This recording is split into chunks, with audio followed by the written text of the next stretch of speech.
Hola, hola, ¿cómo están? ¿Cómo están? Bienvenidos. Pues esta es una nueva transmisión. Estamos en este PR con Sonia, en esta PR session, para hablar acerca de las crisis, ¿no? Y cómo evitar o el cómo no cometer ciertos errores cuando existen crisis de por medio, porque realmente hoy en día todos atravesamos crisis y el gran problema es que muchas veces al principio las desvalorizamos, no las tomamos en cuenta, pensamos que vamos a sobrevivir a ellas o que quizás no nos va a pasar esa situación a nosotros y realmente no es tan cierto, ¿no? Las crisis están ahí para enseñarnos, están ahí para advertirnos y a veces para repetirse cuando el aprendizaje pues no ha sido de una manera correcta. Déjenme activar el tema de los comentarios para poder verlos, porque si no, no los puedo contestar. Tengo también por acá mi celular, estoy probando ahorita otro equipo, estoy en otra habitación, por eso ustedes ven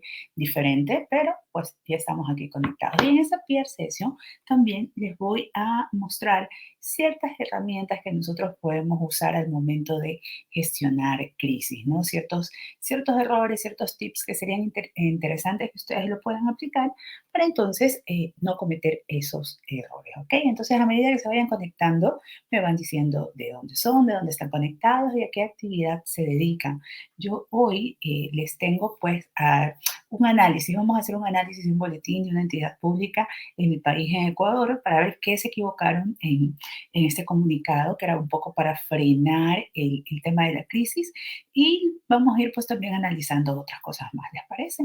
Entonces vamos a esperar a que la gente se conecte y hasta eso yo ya les voy a subir las diapositivas que vamos a revisar hoy porque este video va a quedar grabado, ¿no? Este video va a quedar grabado y tenemos el nombre pues de esta actividad de hoy día que yo le puse así, se llama estas claves o estos errores que no queremos cometer en temas de crisis, porque muchas veces ocurre que nosotros no estamos tan preparados o quizás nos advirtieron, pero pensábamos que se estaba exagerando, pero no. De los errores también se aprenden y por eso hoy el tema de este PR Coffee, PR Session, no es PR Session porque el PR Coffee lo hago entrevistando a alguien, es sobre los errores que no podemos nosotros cometer y que generalmente a veces ocurren cuando estamos enfrentando una crisis de comunicación, ¿no? Entonces, si algunos de ustedes han visto ese letrerito, pues ustedes saben, estos son los errores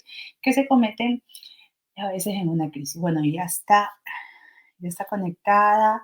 La veo a Victoria Estacio. Victoria siempre está conectada desde Chile. La tengo a Julie y después de esto nos vamos con una reunión con Julie. Y les voy ahora a compartir las diapositivas. No crean que no las traje, aquí las tengo y se las voy a compartir para ir chequeando. Estoy dando tiempo para que otros también se conecten con nosotros y sobre todo para poder analizar este comunicado de prensa. Yo diría, fue un comunicado de prensa para solucionar una crisis y que muchas veces la gente piensa, ¿no? Que si no dices nada, ganas tiempo o quemas tiempo y luego pues no pasa nada. Pero no necesariamente eso es lo que ocurre y ya lo vamos a ver a continuación. Yo me voy a poner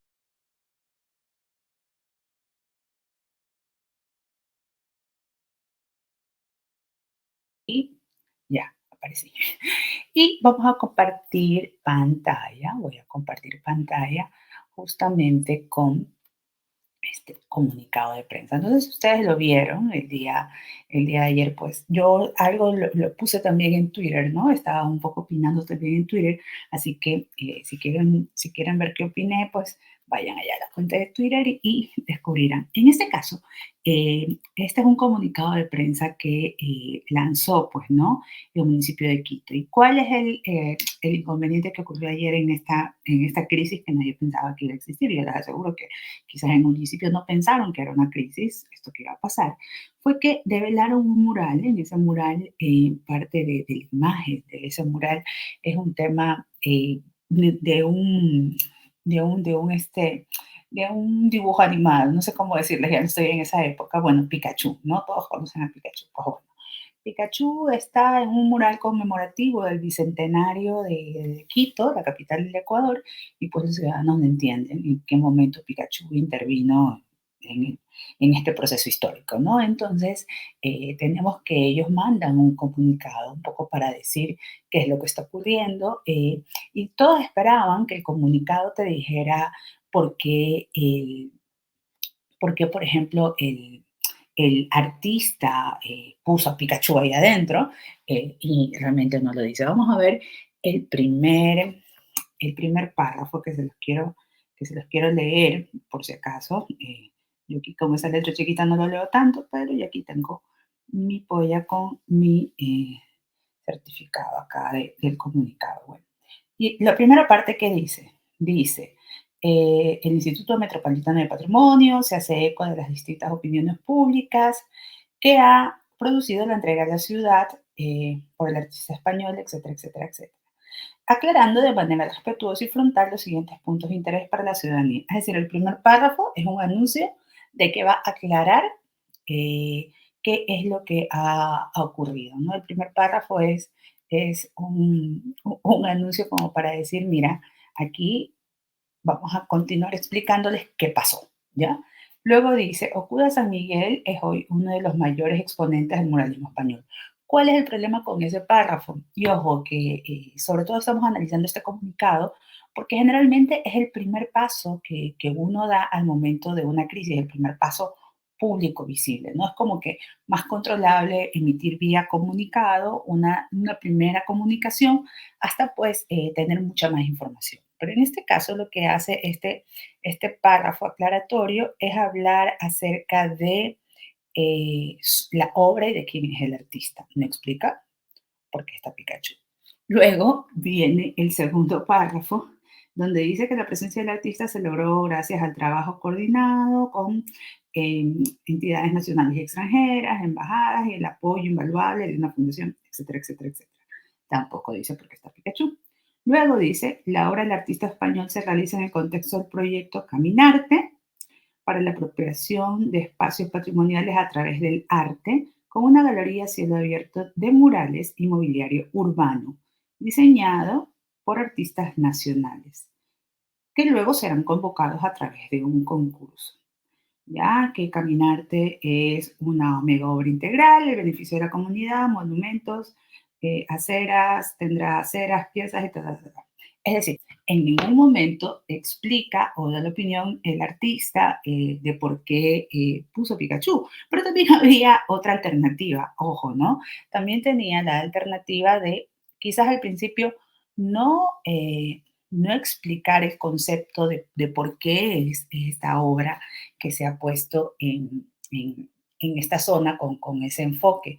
Más bien se podría decir que esta obra, cuál fue el proceso de contratación, cuál fue el proceso de supervisión y el explicar quizás, ¿no? Que en un próximo documento o en una próxima oportunidad el artista explicará cuál es el concepto de la obra, ¿sí? Pero enviar un comunicado de esa manera y al final del día no decir nada no va a, no va a calmar a la gente. Ojo, los memes, las burlas y las demás cosas pues ya están en las redes sociales y pues bueno, la gente sí va a ir al paseo para tomarse las fotos ahí con Pikachu, pero quizás no es el concepto que se tenía que abordar para un tema de un aniversario. No sabemos si fue a través de un concurso, si fue a través de algún tipo de encuesta, si se quería llegar a determinado rango etario. O sea, hay muchas respuestas que podrían haber generado un mejor ambiente que este comunicado de prensa. Entonces ahí quedan dos dudas. ¿Quién aprobó el comunicado? Segundo, si la persona de comunicación o relaciones públicas no lo había visto esta situación como una posible eventualidad, un posible acto de crisis o un posible semilla para que se origine una crisis, ¿no?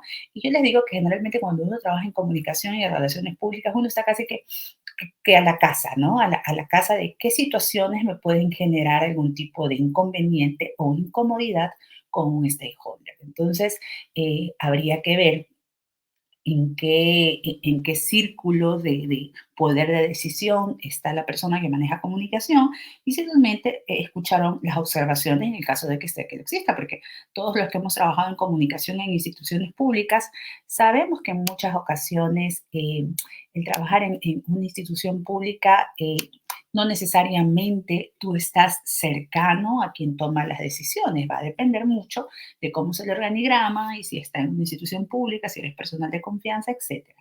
Pero ante una crisis, el principal enemigo es no tener de forma cercana a tu director de comunicación y en eso todos estamos de acuerdo. ¿Les parece?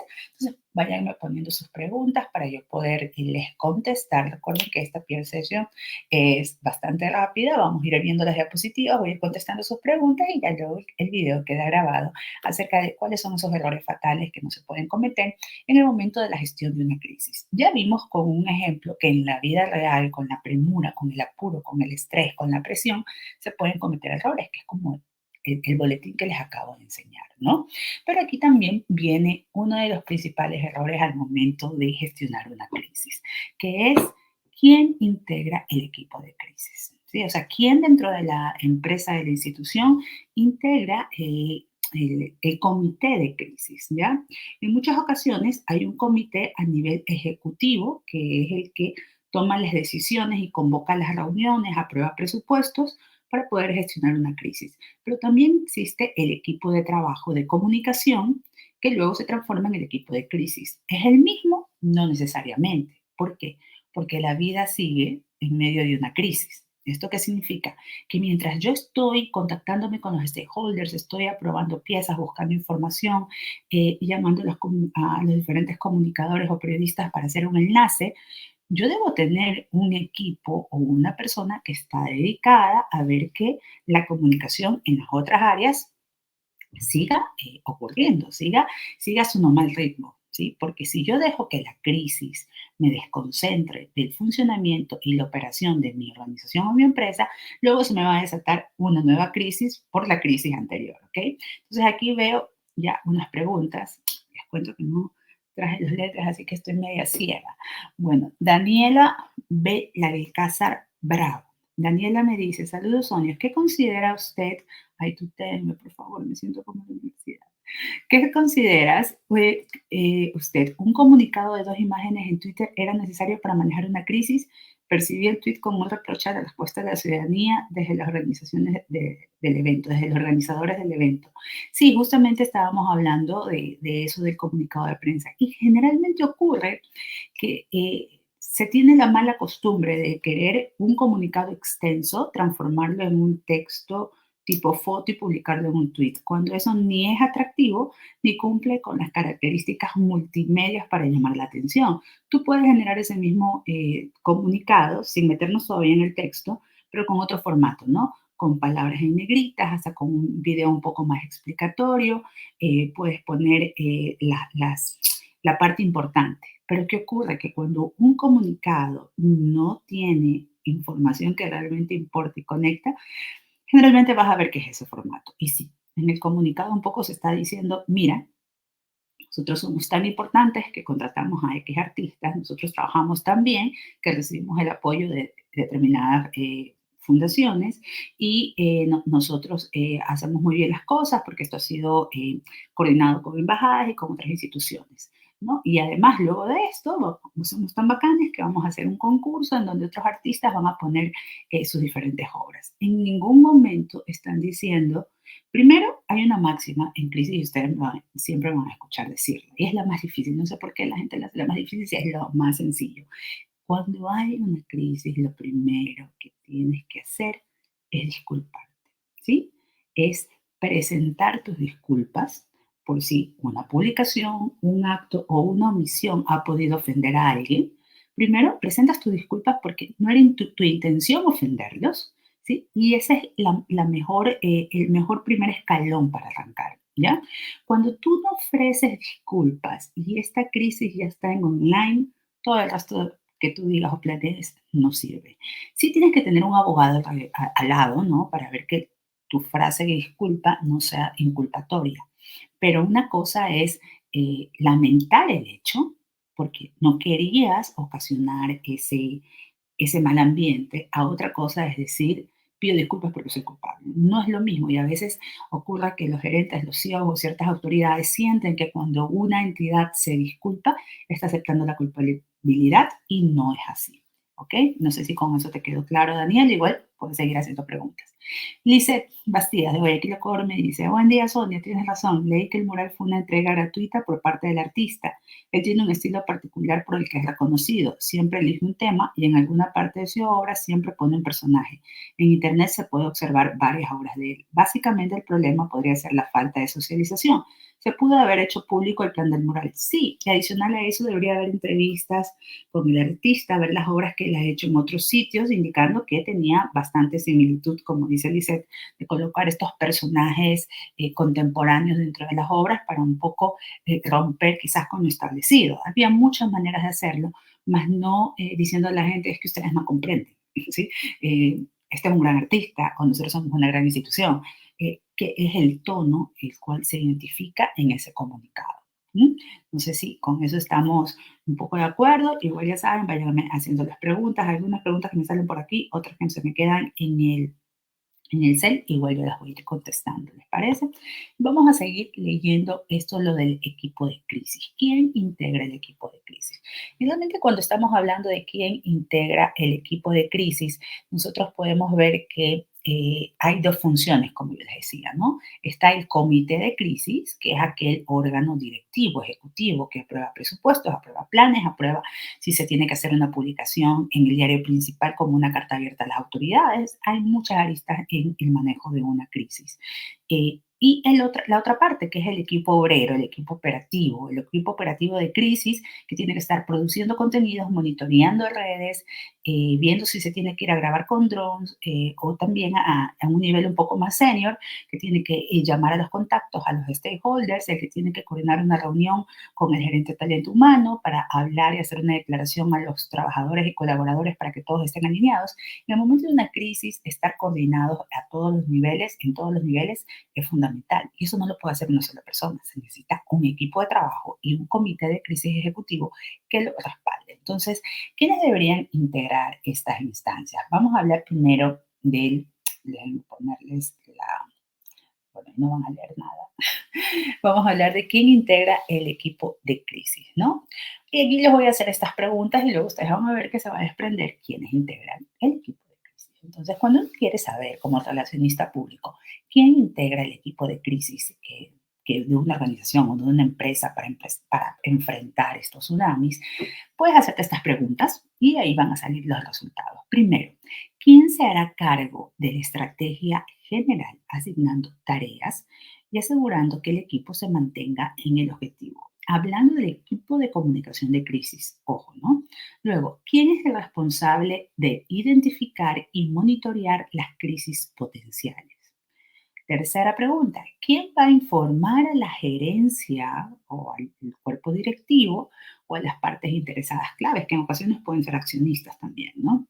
¿Quién administrará las redes sociales y responderá a las preguntas en el momento de una crisis? Porque, ojo, no es que la misma agencia de community manager lo va a hacer, tiene que haber una persona que por detrás esté supervisando que se resguarde la reputación y los valores de la empresa.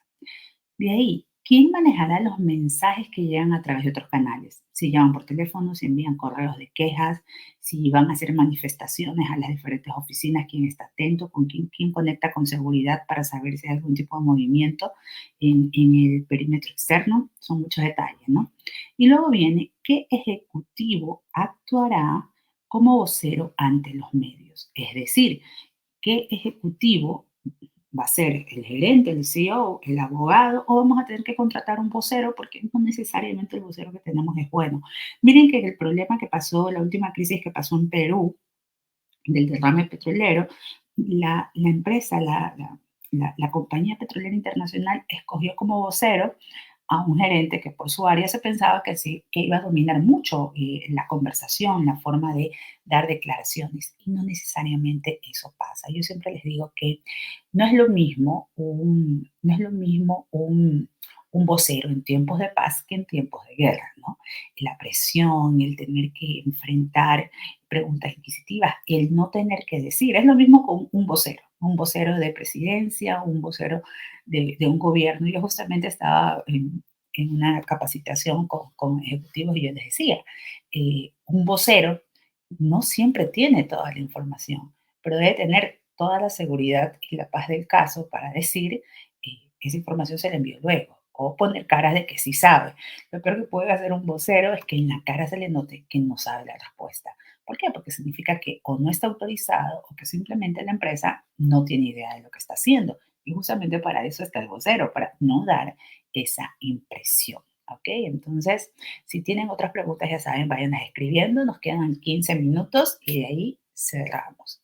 Luego, para seguir con este análisis, que, ojo, yo creo que en este tema de la crisis, yo siempre le digo a la gente, en tema de crisis estamos nosotros de relacionistas públicos en todos lados y la gente a veces no nos ve, piensa que nosotros no existimos, pero realmente sí existimos, estamos realmente a veces detrás, ¿no? Y no necesariamente la gente nos identifica dónde estamos. Por ejemplo, en este caso, el juicio más visto, ¿no? El de Johnny y de Amber, hemos visto cómo se hablan del equipo de relaciones públicas de ambas partes y para que ustedes vean lo importante que es medir la opinión pública, porque en ese juicio la mayoría de la gente que opina y sobre todo aquellos que están haciendo opinión acerca de la opinión pública en las redes sociales, hablan que se libran dos luchas, ¿no? La lucha en el área legal y también la lucha de la opinión pública. ¿Quién va a ganar? Y para muchos esa lucha de la opinión pública la está ganando Johnny Depp. Sobre todo por el hecho de que ha habido algunas incongruencias al momento de tomar decisiones estratégicas por parte del equipo de Amber, ¿no? Y una de esas fue justamente despedir a su equipo de relaciones públicas porque pensaba que no estaban manejando bien su imagen o la generación de titulares había sido poco favorable en esta crisis que ella está afrontando y cambia de agencia. Pero resulta que el nuevo agente de relaciones públicas que ella escoge es un ejecutivo que se ha reconocido en Estados Unidos que tenía muchos problemas legales en torno de acoso laboral o acoso sexual, y no en una, sino en varios lugares y ya han publicado investigaciones. Entonces, eh, hay personas y hay medios que han escrito acerca de que existe una falta de congruencia. Si tú eres víctima, no escoges como un asesor directo, sea legal o sea de prensa, a alguien que haya tenido algún tipo de comportamiento contrario a los ideales que estás representando, ¿no? Un poco para ponerles en escena el hecho de que en relaciones públicas generalmente estamos metidos en todas las noticias porque hacemos de canales o mediadores en muchas ocasiones, ¿no? Y aquí vamos con los errores que cometemos durante una crisis comunicacional. Ya saben, si tienen más preguntas, las escriben y yo se las voy contestando. Primero, creer que solo tú tienes la razón. Y ese es el peor error. En una crisis me ha costado clientes porque cuando yo siento que el cliente solo él tiene la razón, yo siento que no voy a poder trabajar con él porque realmente no lo puedes advertir de una crisis y no te va a escuchar consejo. Entonces te toca o explicarle específicamente o recomendarle a otro profesional que pueda trabajar con él. A veces tirar la toalla con ciertos clientes es catártico y sobre todo si el cliente sabes que no va a seguir tu consejo, no sigue tus consejos sobre qué tipo de vocería dar, no sigue tus consejos respecto a las acciones de remediación que tiene que hacer. Entonces, si el cliente o el representante de la empresa piensa que él tiene la razón y que no se han equivocado, ese es un gran error durante una crisis.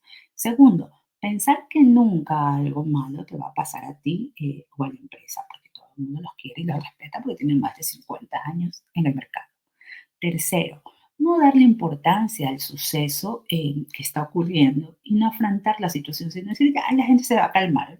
Deja que pase un día o dos y la gente se olvida. No siempre corres con esa suerte, así que menos en tiempos de redes sociales en donde una pequeña olita se transforma en un tsunami en 2 horas y tú no te das cuenta. Basta que te vayas en un viaje de media hora en avión, aterrizas y te das cuenta que se armó el desastre. Luego la cuarta falla o error garrafal que cometemos es tratar a las redes sociales o tradicionales como el enemigo. Es decir, no, es que si alguien escribe por Twitter es porque la gente en Twitter todo el mundo odia, te odia en Twitter, son así, no hablan con cariño, no tratan con cariño, sino simplemente nos odian, entonces están equivocados, no, no se trata de eso. Sí, es cierto, puede haber trolls, puede haber enemigos comerciales, enemigos personales, pero eso no significa que no tienes que analizar la situación y ver por qué o de dónde viene esa información negativa, ¿ok? Luego también la dependencia excesiva de un vocero. Sí, me salté una, pero ya se las voy a dar.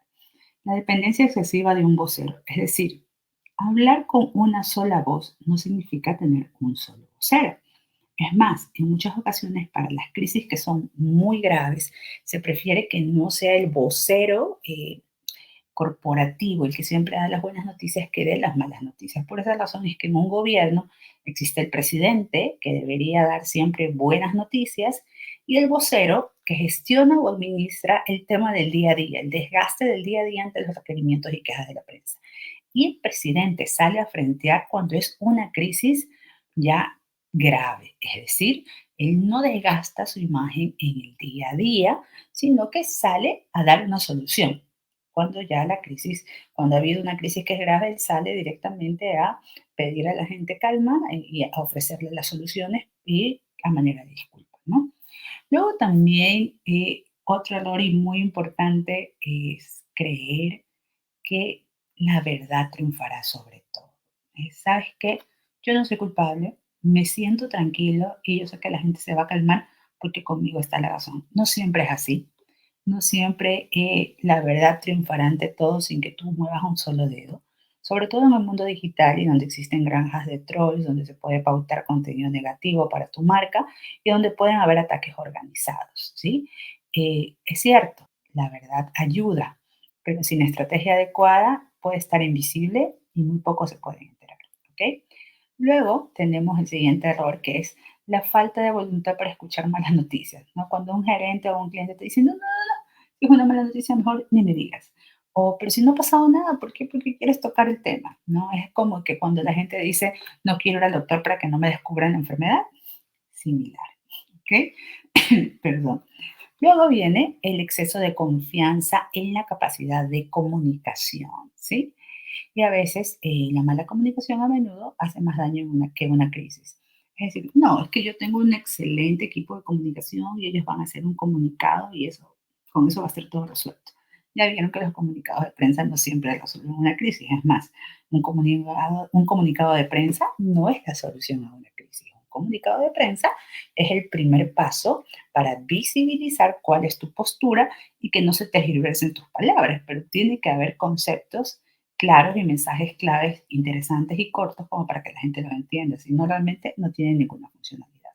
Y entonces vamos a repetir cuáles son los errores que cometemos durante una crisis comunicacional así de rápido. ¿Okay? Primero, creer que solo tú tienes la razón. Segundo, pensar que nunca te va a llegar a pasar a ti o a la empresa. Tercero, no darle importancia al suceso y no afrontar la situación.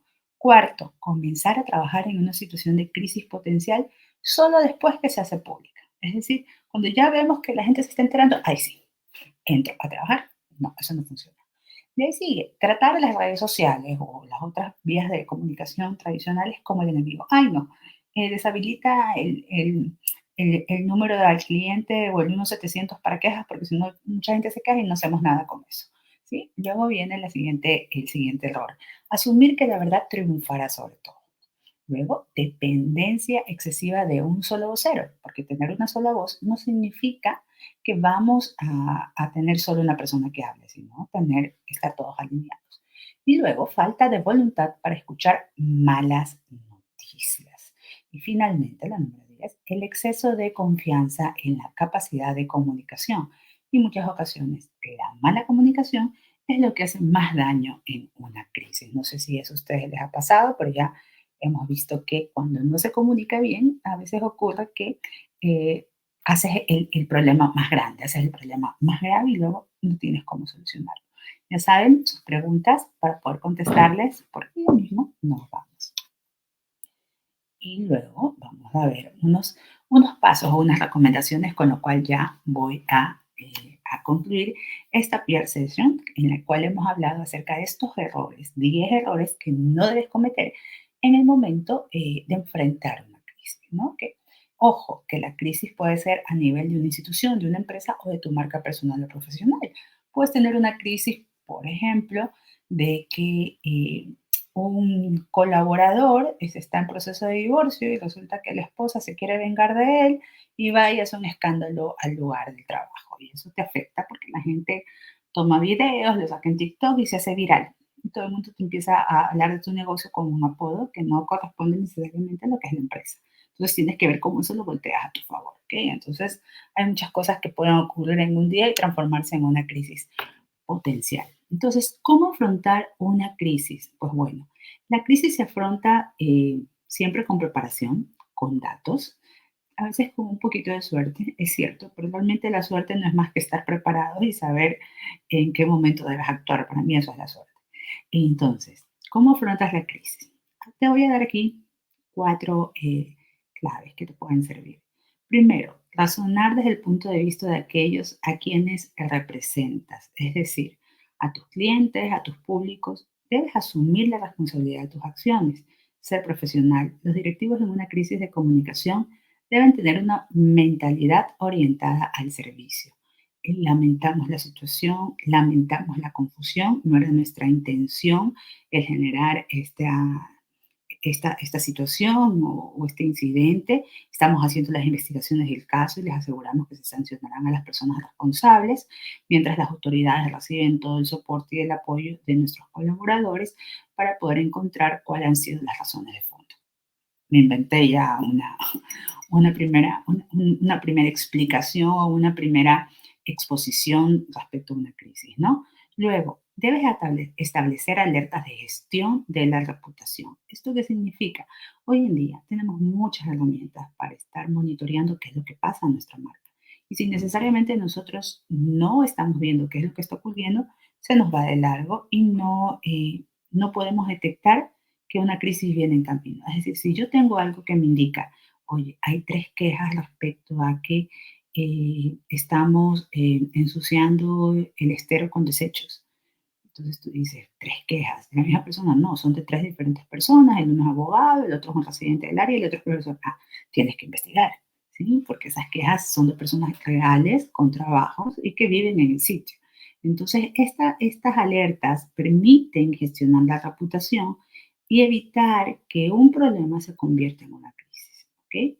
Luego, escuchar y responder quejas. Y a veces eso es algo que no hacemos, no escuchamos ni respondemos quejas y lo que ocurre es que cuando nosotros vemos tenemos acumuladas muchas quejas y no hemos dado respuesta y la crisis es por no haber contestado las quejas. Entonces, sobre eso hay que tener bastante cuidado. Y finalmente, tener un plan de comunicación de crisis digitalizado. ¿Esto qué significa? Que cuando tienes una crisis de reputación en línea o offline, también hay crisis offline que luego se pasan al online, debemos tener un plan de comunicación de crisis efectivo para ratificar la situación en el Drive, con base de datos digitalizados, con recursos, con números telefónicos de proveedores.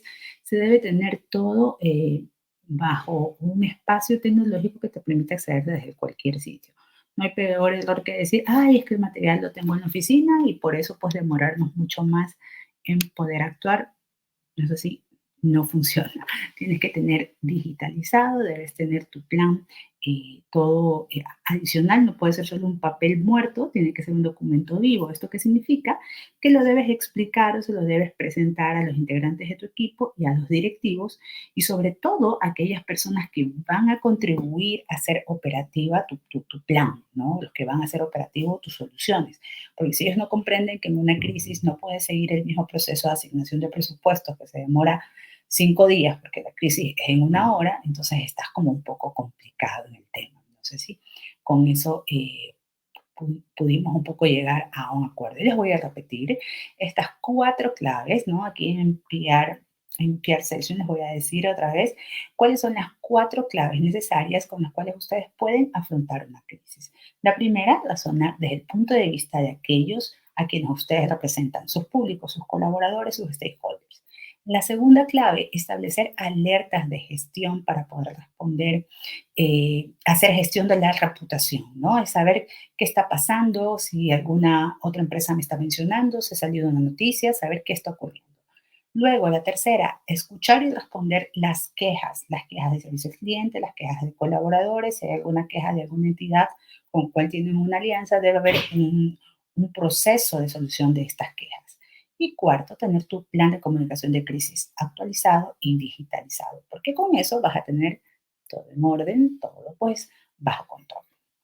Así que, ¿qué les parecieron estas cuatro claves para afrontar una crisis? Que, ojo, en el momento de que ocurre una crisis, no solo se usan estas 4 claves, pues, ¿no? Hay muchas más herramientas, hay muchas más apps y muchos más enfoques con los cuales tú tienes que tratar. Que sí, la experiencia te lo dan los años y te la dan la crisis, pero el análisis, el estudiar, el comparar, el ver lo que está pasando, también te permite un poco el poder afinar el olfato y la percepción, que en una crisis son básicas, ¿ok? Entonces ahora, si ya no hay más preguntas, por favor, hagan las últimas preguntas que ya me voy. Y les pongo aquí pues la invitación a el training de gestión de crisis que va a ser este sábado, el sábado 21, donde vamos a tener los siguientes módulos, que es comunicación de crisis básico, el 101, ¿no? Como cuando uno va a la universidad. Luego vienen las primeras 24 horas de una crisis. ¿Cuál es el paso a paso que yo tengo que hacer en las primeras 24 horas? A quién hablar, con quién comunicarme, qué documentos tengo que escribir, qué formatos o qué productos comunicativos tengo que enviar, ¿no? Luego, el tercer módulo, tecnología y gestión de crisis. ¿Qué apps puedo usar? ¿Qué herramientas tengo a mi favor? ¿Qué necesito invertir? Si en este momento la empresa no lo tiene, ¿qué cosa yo debo sugerir para hacer estos monitoreos? Y si no, ¿qué herramientas gratuitas puedo aplicar? Y finalmente, cómo responder a los medios digitales y tradicionales. En una crisis siempre los medios van a querer cuál es tu postura oficial y el medio no está esperando que tú tengas toda la información, ¿no? Generalmente la crisis está ya 2 horas tendencia y en ese momento quieren una respuesta oficial. Entonces, sí, para eso debes tener pues todo establecido, un protocolo de atención de medios, porque no es que vas a decir, ah, sí, te voy a dar la entrevista. Ojo, el gerente aprobó, el área legal te dijo algo, cómo lo manejaron, quién va a hablar, hay un mensaje clave, va a ser por escrito, va a ser por video, va a ser un exclusivo un medio, o va a ser una rueda de prensa, va a ser un Zoom. Hay muchas decisiones estratégicas que tomar al momento de una crisis, ¿sí? Y hay que analizarlas y revisarlas. Entonces vamos a ver aquí, dice Victoria Lorena Estacio, dicen, muy buenas para realizar bien el trabajo. Y me dice Daniela del Alcázar, entendidísimo, muchas gracias. Muchísimas gracias, Daniela, por conectarte. Dime de dónde estás conectada. Y pues aquí les dejo, ya ustedes saben, la invitación para el training de gestión de crisis, que es este 21 de mayo a las 9:30 de la mañana. No los hago madrugar tanto, pero para poder encontrarnos y tomarnos un café durante 3 horas y media aproximadamente que dure la capacitación, ¿ok? Bueno, entonces, para mí ha sido un gusto. Si ya no hay más preguntas, pues sigo con mi día voy a mi segunda reunión del día y luego pues a seguir viendo lo del juicio porque estoy haciendo un artículo para un periódico de mi país acerca de las implicaciones que tiene en las redes sociales en casos así tan expuestos, ¿ok? Hasta luego, que tengan un lindo martes y nos vemos el sábado.